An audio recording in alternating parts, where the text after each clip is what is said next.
இந்த வீடியோவில் நம்ம எதை பற்றி பார்க்க போகிறோன்னா டிஎன்பிசி தேர்வுகளுக்கு மிகவும் முக்கியமான அப்டேட் கொடுத்துருக்காங்க.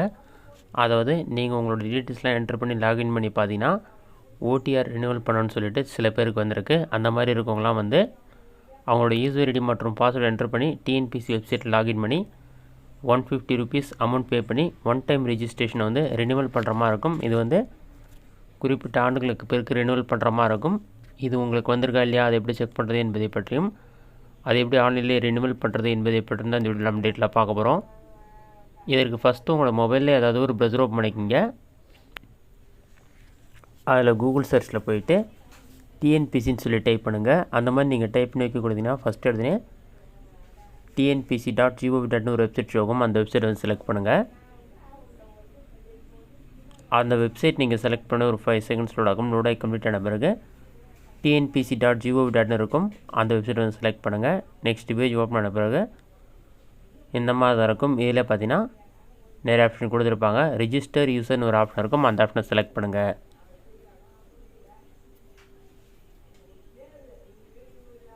நெக்ஸ்ட் பேஜ் ஓப்பன் ஆன பிறகு ஏற்கனவே பைதிஸ் யூசர்னு ஒரு ஆப்ஷன் இருக்கும். அந்த ஆப்ஷனை கிளிக் பண்ணிவிட்டு user name password captcha enter பண்ணி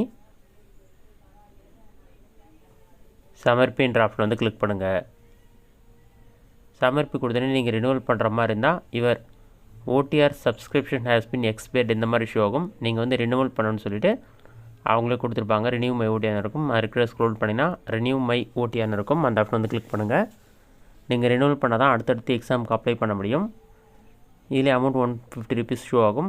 ரேட் ஃபார் அப்ளிகேஷன் சொல்லிவிட்டு பேமெண்ட் பார்த்தீங்கன்னா எஸ்பிஐ பேமெண்ட் கேட்வே 2 ஆப்ஷன் இருக்கும். எஸ்பிஐ பேங்க் யூஸ் பண்ணி நான் செலக்ட் பண்ணிங்க.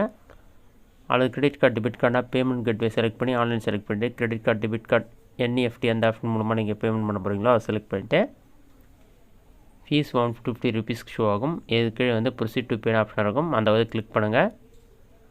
அதை நீங்கள் கிளிக் பண்ணிவிட்டு நெக்ஸ்ட் பேஜில் வந்து கேண்டிடேட் டீட்டெயில்ஸ் எல்லாமே கொடுத்துருப்பாங்க.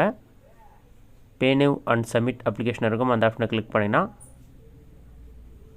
ரெஃபரன்ஸ் நம்பர் உங்களுக்கு ஷோ ஆகும். அது கீழே ஆர்டர் டீட்டெயில்ஸ் சொல்லிவிட்டு டைம் ஓடும். 15 minutesக்குள்ளே நீங்கள் பே பண்ணணும். Card number, expiry date, CV number அதெல்லாம் என்டர் பண்ணி டேர்ம்ஸ் அண்ட் கண்டிஷனை அக்ரி பண்ணி மேக் பேமெண்ட் ஆப்ஷனை கிளிக் பண்ணிங்கன்னா பேமெண்ட் கம்ப்ளீட் ஆகிட்டு ஓடிஆர் வந்து சக்ஸஸ்ஃபுல்லாக வந்து ரினியூவல் ஆகிடும். இதுதான் வந்து ஓடிஆர் ரினியூவல் பண்ணுறதுக்கான மெத்தட். இந்த வீடியோ உங்களுக்கு இஷ்டம் பண்ணிங்கன்னா இந்த வீடியோ பிடிச்சிருந்தா லைக் பண்ணுங்கள். வேறு டவுட்னா கமெண்ட் பாக்ஸில் கமெண்ட் பண்ணுங்கள்.